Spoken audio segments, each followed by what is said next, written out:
ঈদের দিন সন্ধ্যার মধ্যেই নগরীর বর্জ্য অপসারণের ঘোষণা দিয়েছেন রাজশাহী সিটি কর্পোরেশনের প্রশাসক মাহফুজুর রহমান রিটন। পরিচ্ছন্নতা কর্মীদের সঙ্গে নিজে উপস্থিত থেকে এই কাজ করতে হবে বলে জানান তিনি। সকালে রাজশাহী কেন্দ্রীয় ঈদগাহ মাঠের প্রস্তুতি কাজ পরিদর্শন শেষে তিনি এসব কথা বলেন। দুপুর থেকেই বর্জ্য অপসারণ কাজ শুরু করবে সিটি কর্পোরেশনের পরিচ্ছন্নতা কর্মীরা। তারা বাড়ি বাড়ি গিয়ে বর্জ্য সংগ্রহ করে সেকেন্ডারি পয়েন্টে ফেলবেন। এরপর ট্রাকে করে তা নিয়ে ভাগাড়ে ফেলা হবে।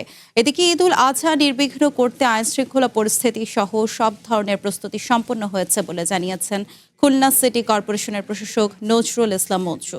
নগরীর সার্কিট হাউস মাঠে ঈদুল আজহার প্রধান জামাত আয়োজনের প্রস্তুতি পরিদর্শন করে এই কথা জানান তিনি।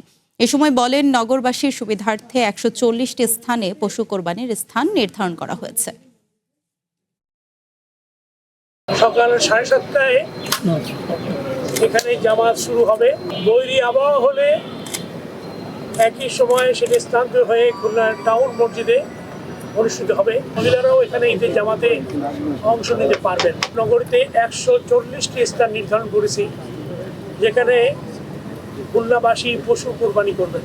বেলা ২টা থেকে রাত 10টার মধ্যে সকল বর্জ্য অপসারণের প্রস্তুতি কাজ আমরা সম্পন্ন করছি। নগরবাসীর প্রতি আহ্বান জানিয়েছি, সিটি কর্পোরেশনের দেওয়া নির্দিষ্ট স্থানে যেন তারা পশু কোরবানি করেন।